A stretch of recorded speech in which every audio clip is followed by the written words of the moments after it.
Welcome, everyone, and thank you for joining us for today's NAC at Home program. My name is Dawn Lilly. For those of you who are not familiar with the National Arts Club, we're a 501c3 nonprofit based in New York City with a mission to stimulate, foster, and promote public interest in the arts. Annually, the club offers more than 150 free programs to the public, including exhibitions, theatrical and musical performances, lectures, and readings. For more information about the club, you can visit us at nationalartsclub.org or find us on Facebook, Instagram, Twitter, and YouTube. We welcome questions after tonight's program.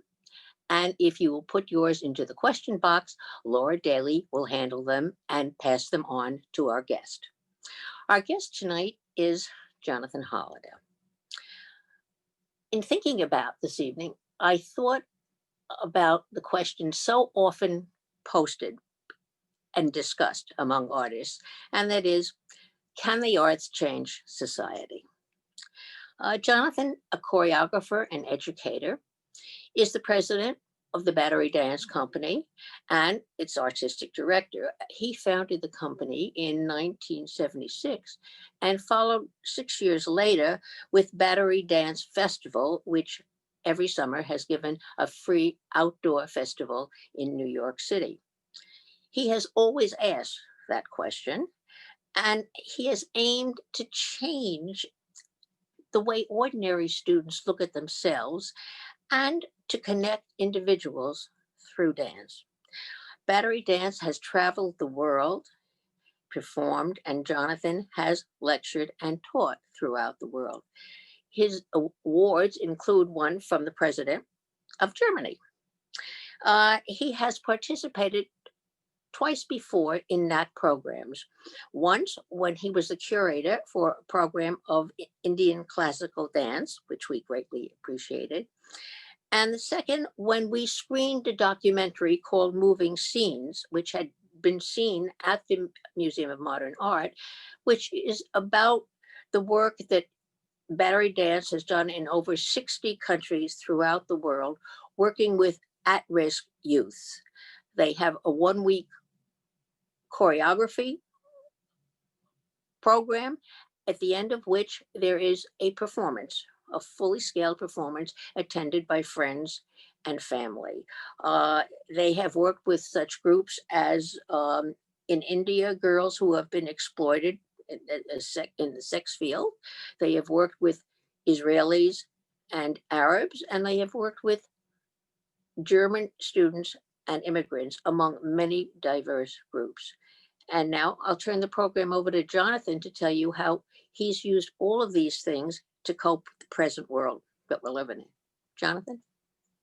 Thank you, Dawn. Thank you for that beautiful introduction and for the invitation to come back to the National Arts Club, a little different format than the last time.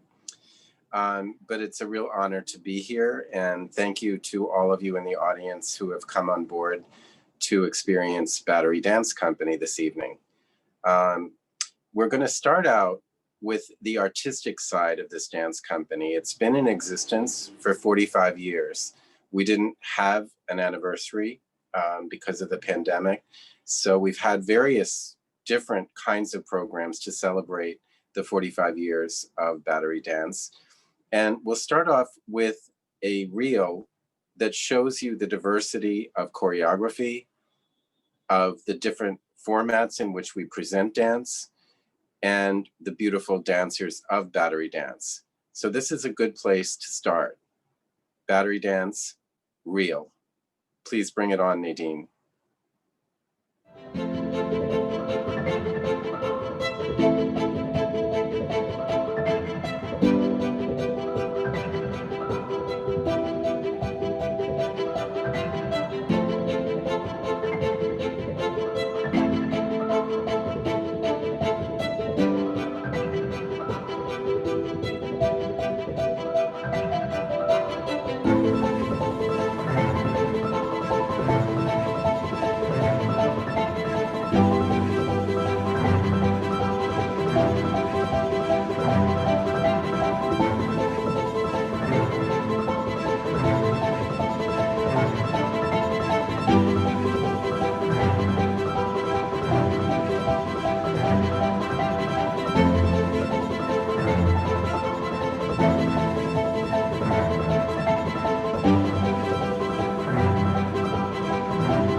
Dawn mentioned that dance companies are often asked, what's the relevance? What's the relevance of dance, and what role does a dance company play in its own community and around the world? And that's something that Battery Dance is constantly examining. And over the last month, we had the opportunity to bring the art and the social impact together in the German city of Kassel. Now, this built on a program that we created in 2006 called Dancing to Connect. And as Dawn mentioned, we've been around the world and had been traveling around the world for many years, performing and teaching and doing outreach activity.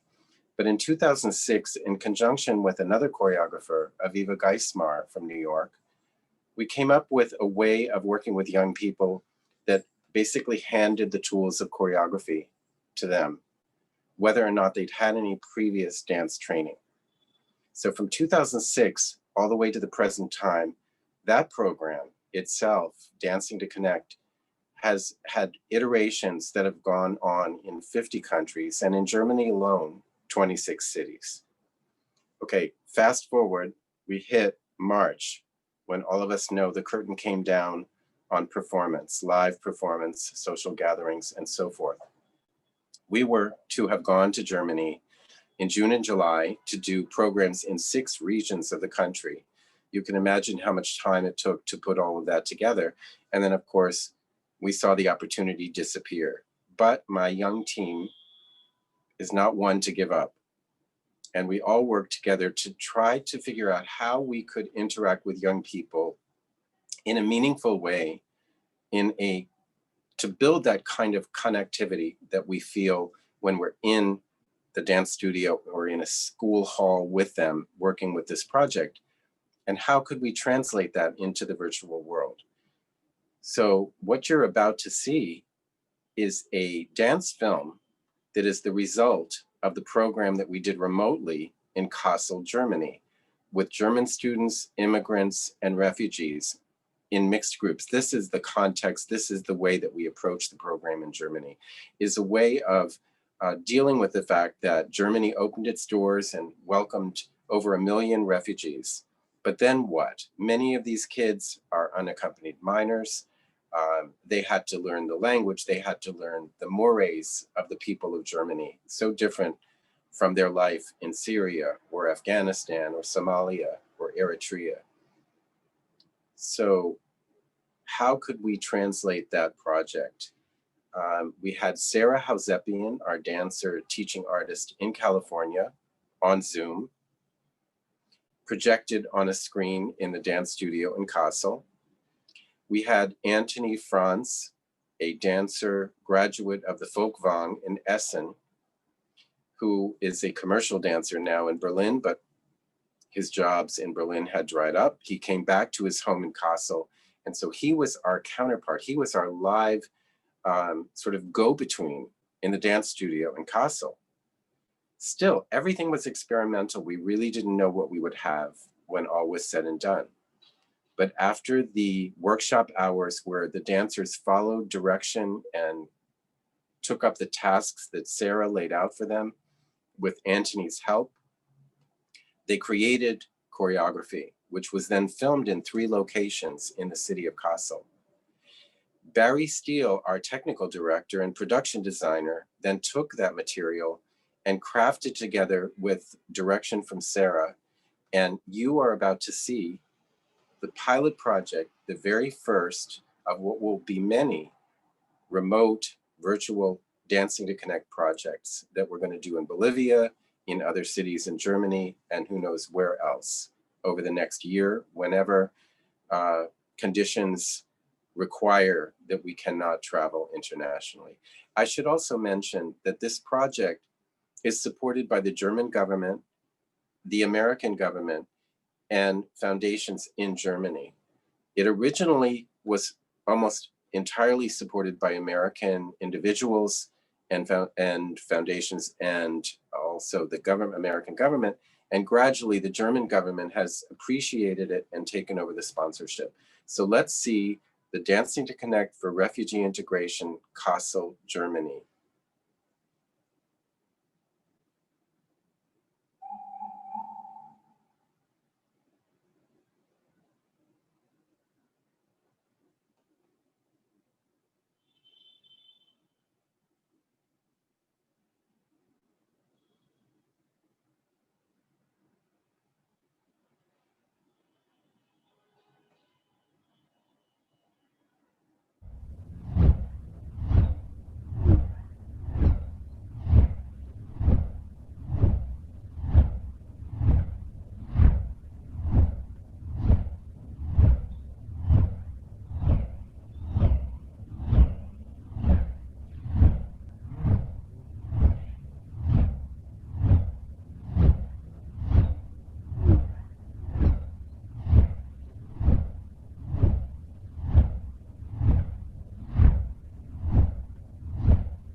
So I think the name says it all, lacking, but what they're not lacking is creativity.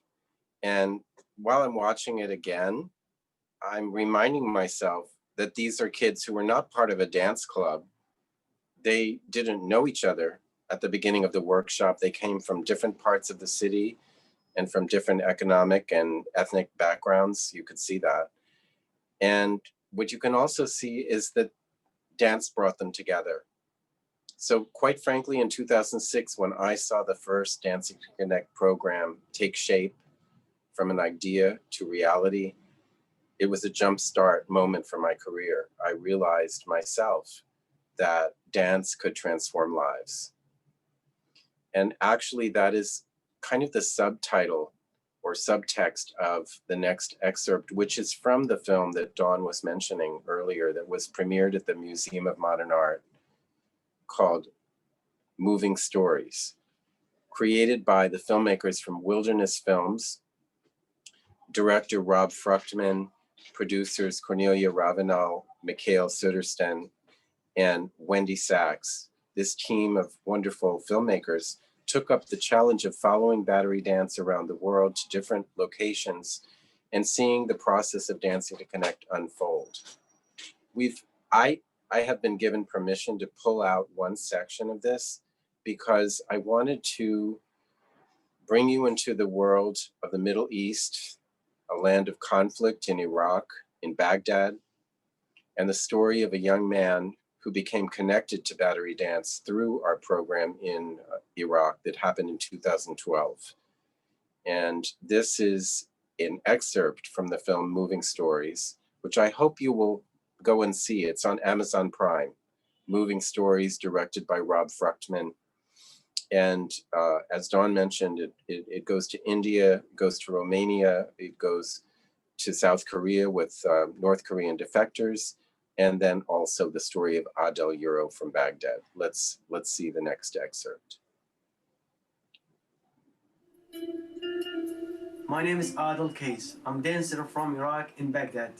I like to dance, but here is impossible and it's like prison because everyone fight and hate dancing and nobody care about this talent. And people here want me to stop dancing, but I can't. This is what I have, and dance move in my blood. In 2014, I heard from a dancer in Baghdad named Adel Euro.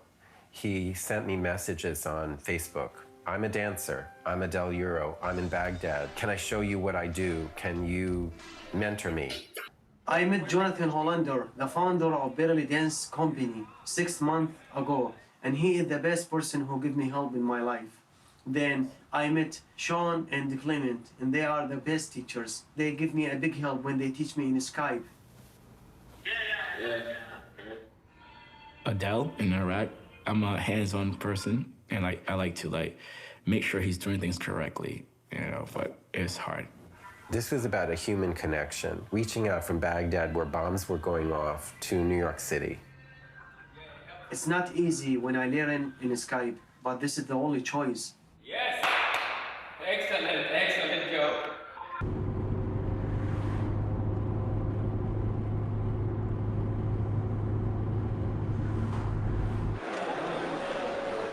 ما تدخلش كثير بجوا عشان ما رجع. Oh my God. How you doing, sir? Good, man. How are things, man? You have to understand this is a completely unique situation. Yeah. Lama told me all about it. We She have told known me. each other only on Skype Yeah, okay, so. since October, November, December, January, February, March, like 6 months. Yeah. But almost every day.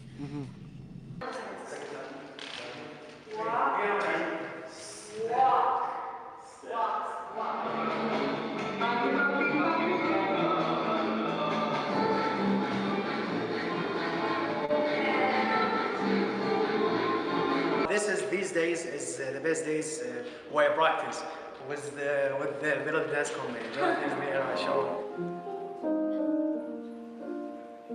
He was a teenager, and his father brought home a DVD of Michael Jackson live in Kuala Lumpur with Britney Spears. And he said that he was one person before that, and then he became another person, and that person is somebody who identifies as a dancer. To be a 23-year-old young man and to be passionate about dance is something that is not understood and in fact despised by his community. That's my brother Adele. Finally met alive. Yes.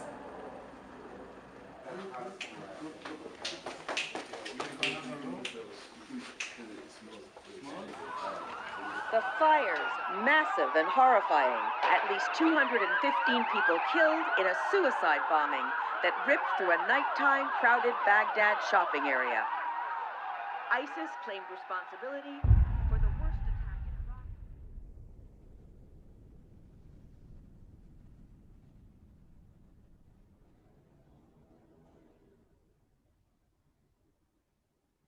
He was killed in a terrible car bombing on a Ramadan evening when everybody was out celebrating.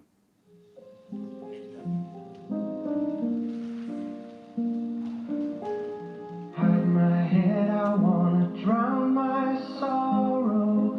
No tomorrow, no tomorrow. And I find it hard to tell you, I find it hard to take.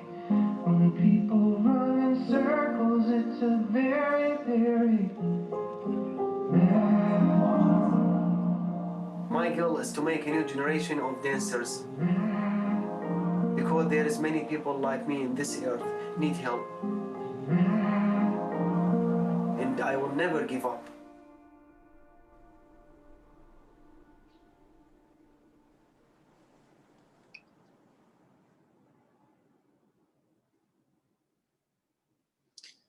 So how do you translate an experience like that? Battery Dance was bereft and trying to figure out what to do after that moment when we got the call from Baghdad.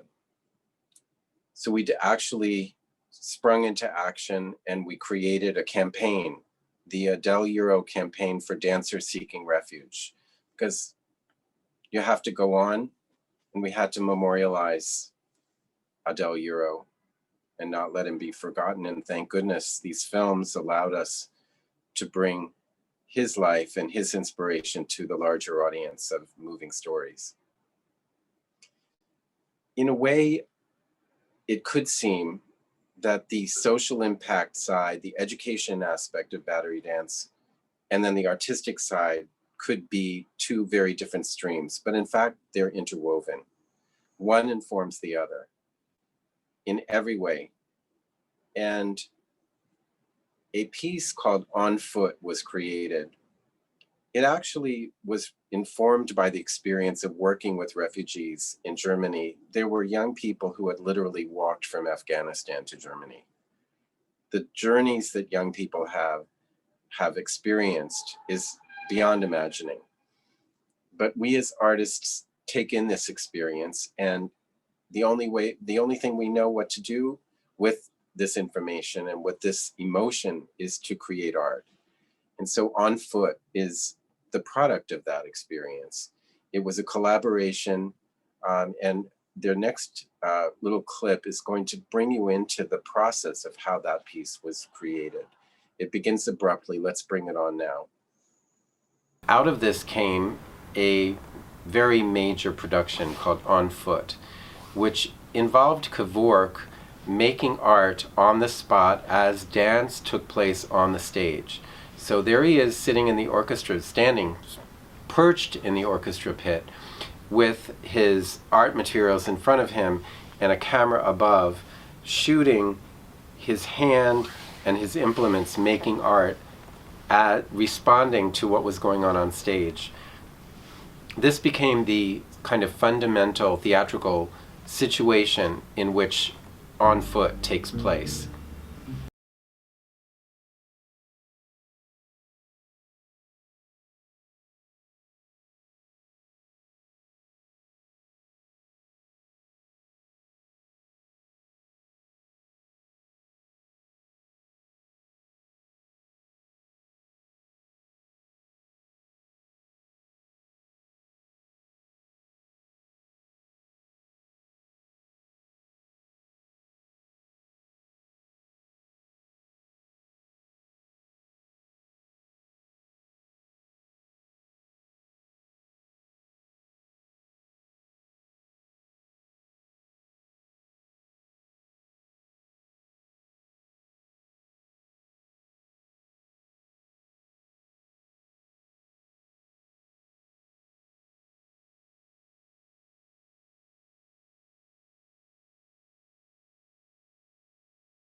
I mentioned Barry Steele in that excerpt, and he was also the one who edited the film from Kassel. So you see, a dance company requires people who are talented, creative, and generous, and who can collaborate and bring all of these elements together.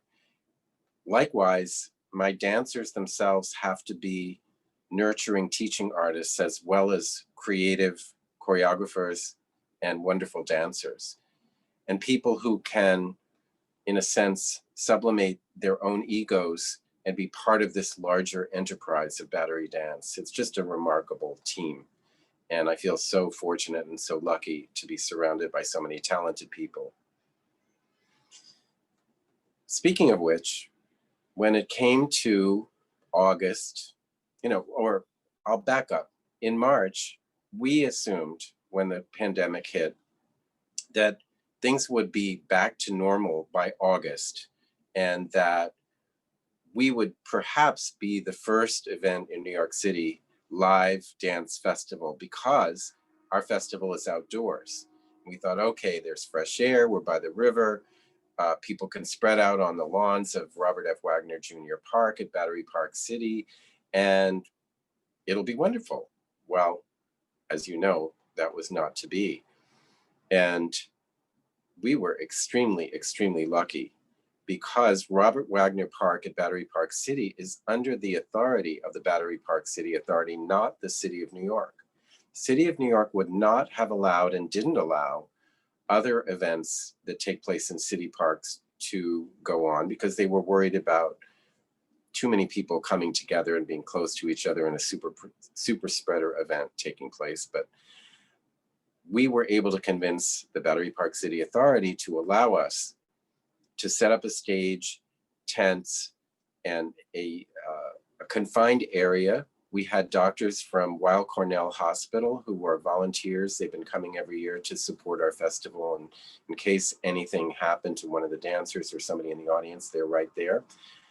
We had temperature checks, and we started at 7 in the morning and did not announce it. So we prevented a large public gathering. That is how we were able to film 10 of the programs, 10 of the 52 programs that we showed at the festival, filmed live on stage in our iconic location with the Statue of Liberty and the Hudson River in the background. But what you're going to see now is a trailer that was the teaser for the festival. And I was just so proud of my team, because they created this trailer. They found these wonderful films from around the world. We've never produced a film festival. We're known for presenting New York's longest running public dance festival, but it's always been live. But on the 39th year, we were not going to go dark and just, wait until the 40th, which is next August. So we had to learn all of these new skills, and, the new skills that are being used right now for this event, with Nadine so carefully and meticulously helping me with these film clips. We've all come into a new world, and we're doing the best we can. The performing arts have been so hard hit by the pandemic, and we're learning every day new ways of reaching new audiences. So let's bring on the trailer for the festival that gives you an idea of what the 39th annual Battery Dance Festival looked like in August.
I think that brings us to the Laura. Q&A section. Hi, everyone. My name is Laura Daly, and along with Dawn Lilly, I'm co-chair of the dance committee. Jonathan, that was a marvelous presentation. And Thank you so much.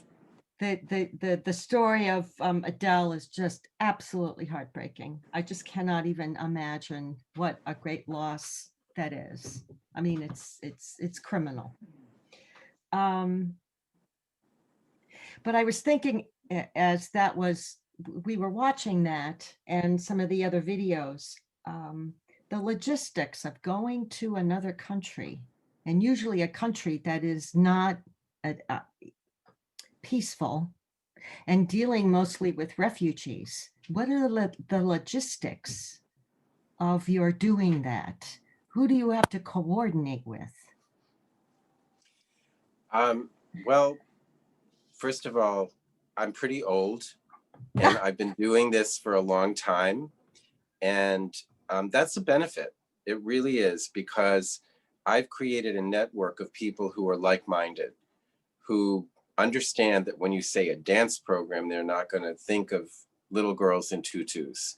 They understand that dance can be very profound and has many different guises that it can take. So I will say that the State Department and people in US embassies overseas, there's some incredible people that we've had the pleasure and honor of working with, diplomats in embassies. Also, we find educators, we find people who are concerned with youth through their municipal offices or so. So I'd say every single program is different. The configuration in terms of who is the on-the-ground person.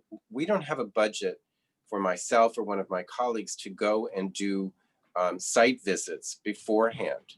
We have to be ready to work with local hosts and local partners who do the, for example, with the Dancing to Connect program, how are the students sourced? How are the locations sourced? This is all done by our partners that we cultivate overseas. Mm-hmm. Sometimes they're people that have worked with us before. Sometimes we start fresh and have to convince people, bring them in to an understanding of what is involved logistically. And yeah, it's a huge task and it takes months and months. It's amazing. In terms of Dancing to Connect, while there are many countries literally on fire, where you go and try to bring people together, I'm beginning to feel that the United States has as much need for that as any other country. You're so correct about that. I mean, really, unity and coming together is something that's on everyone's mind. How are we going to achieve that when the country is so polarized? And I was thinking when I was watching your videos that in those battleground states are just ripe for some sort of coming together. Would you ever consider putting your program to use? It's something that we're definitely thinking about. I think you're right on the button there, because we've shown that Palestinian and Israeli kids can work together, that Catholics and Protestants in Belfast can work together, that they can put aside the politics of the moment and just find their common humanity. So yes, I think it's a task that we're looking at very seriously. We have done the program in Fort Wayne, Indiana. That was a really interesting experience. It went beautifully. I mean, I know it will work. The question is finding the right partners. Yeah. What exactly was the program in Fort Wayne? What possessed you and how did it go? Well, a former dancer of mine, John Byrne, who had been with the Paul Taylor Dance Company as well, went out to Fort Wayne and was the artistic director for a year of the Fort Wayne Dance Collective. And he told people about Battery Dance in our Dancing to Connect program.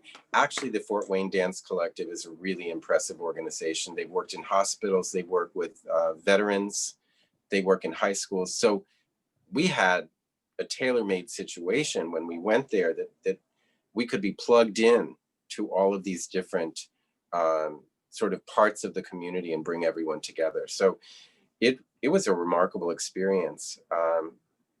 Couldn't say more good things about Fort Wayne, Indiana. Well, it's just fabulous. So I want to thank everybody for joining us. Jonathan, thank you so much. This was a wonderful presentation, but everyone don't leave because we're not done yet. There's one more There piece. is that we one have more ready. piece called Windows. So if you can explain it a little bit, and Well, then I chose, we'll run it. yeah, I chose to show this piece because it was the first time that my dancers came back into the studio after a couple of months of being sequestered in their various locations.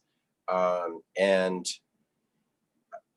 you'll see that we maintain social distancing. Mhm. Again, Barry Steele was the magic sauce that brought it all together, and that, you know, kept people safe, because we were treading on, you know, eggshells at that point. You know, I think it was April or May, and New York was, you know, had sort of been renamed the epicenter Mhm. of nothing great, of the epidemic, the pandemic. So that's why I thought it would be good to see this piece. And the music, the background is by Polar Levine. He goes by Polarity One, if anybody is entranced by his creativity, which I have been. And the dancers of Battery Dance will be seen. And the metaphor, I think, of the windows is quite obvious when all of us have been inside looking out to some extent, particularly at that time. And I hope not during the coming winter.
That was marvelous.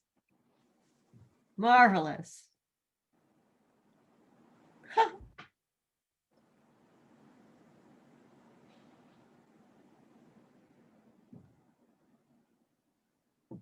Yes, that was marvelous. Well, thank you.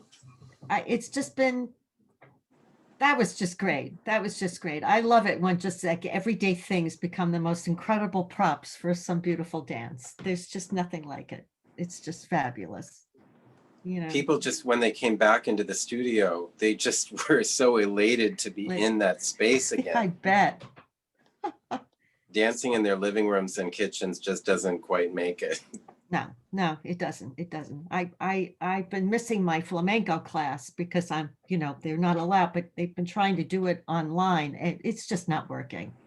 It's just not working, Yeah, yeah. unfortunately. But no, that was fabulous. So I'm just checking to see, are there any more questions? And we are all set. So again, most of the audience is still with us. Thank you again for being here. And I did put the link to the company in the chat box. So please visit and become engaged with them because it's really wonderful work that they are doing. So Jonathan, thank you again very much. Thanks, Dawn. And thank you, Nadine, as always. You run these shows behind the scenes very smoothly. So, so good night, everybody. Good night. Thank you. Night.